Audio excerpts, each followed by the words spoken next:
Hello everyone! Welcome to Untold History, the channel where we explore the lesser-known but fascinating events in history. Today we travel to Mexico in the 1830s to learn about the Pastry War, an unconventional conflict that involved Mexico and France in an international dispute, originating over something as trivial as a pastry shop but quickly escalating into a foreign military intervention. This story is set in a newly independent Mexico, which had achieved its emancipation from Spain in 1821. However, the young nation faced serious political and economic problems.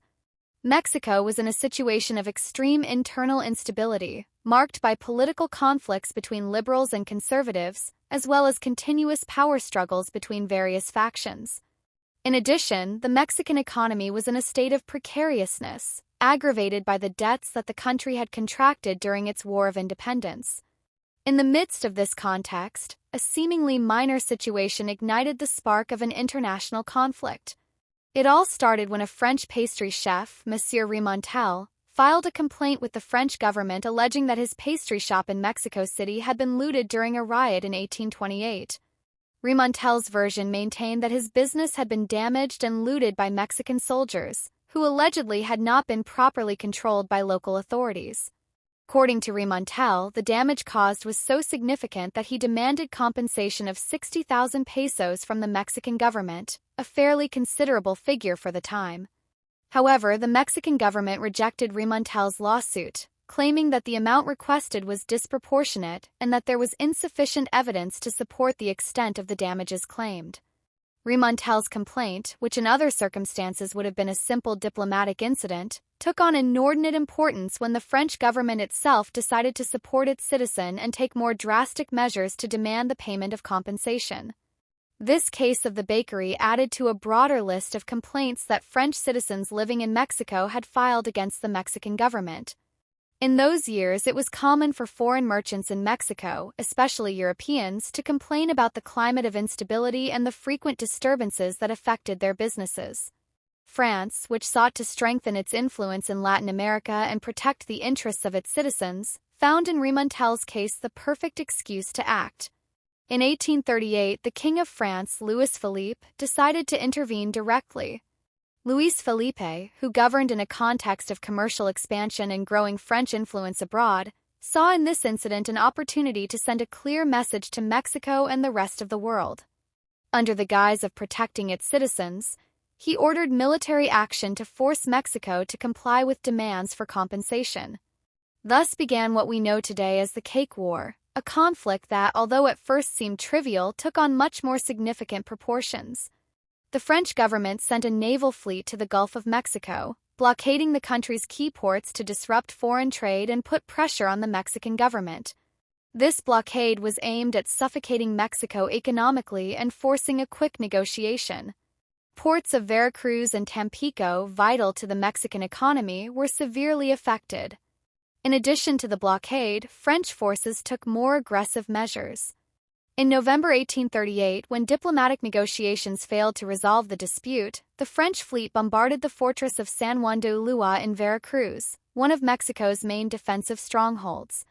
This bombing provoked a strong reaction from the Mexican government, then presided over by General Anastasio Bustamante. Although Mexico's economic and military situation was not the best, national pride and a sense of sovereignty prompted a military response.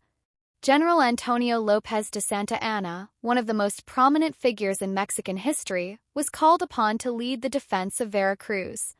Santa Anna, who was already known for his role in Mexico's independence and involvement in multiple conflicts, assumed leadership with determination. Confrontation between the Mexican and French forces was brief but intense. Despite Mexican efforts, the military superiority of France, which had a modern and well-equipped fleet, meant that Mexico could not sustain a prolonged defense.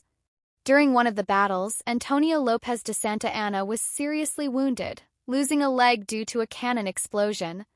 This injury, although debilitating, only increased Santa Anna's prestige in the eyes of the Mexican population. His sacrifice and bravery made him a national hero, and the loss of his leg became a symbol of resistance in the face of foreign intervention. Despite the heroic resistance of Santa Anna and his troops, the situation in Mexico was critical. French military and economic pressure, combined with Mexico's inability to organize an effective long-term defense, led Mexican authorities to seek a diplomatic solution to the conflict. The intervention of Britain and the United States, which did not want an escalation of the conflict in the region, played a key role in the peace negotiations. Finally, in March 1839, a peace agreement was signed in which Mexico agreed to pay a reduced indemnity of 600,000 pesos, although the original sum demanded by France was much higher. Payment was more symbolic than substantial, and served to end a conflict that, though brief, left important lessons about Mexico's vulnerability to foreign powers at the time. The conflict was a clear example of how a seemingly trivial dispute could escalate into an international conflict, especially in a context in which European powers were seeking to expand their influence in Latin America. Although the conflict was brief and did not result in a prolonged occupation, the repercussions of this event were felt in relations between Mexico and France for decades.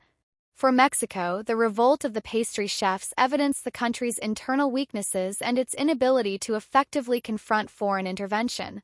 In addition, the conflict fueled the feeling of national pride, since, despite the defeat, figures such as Santa Anna became popular heroes.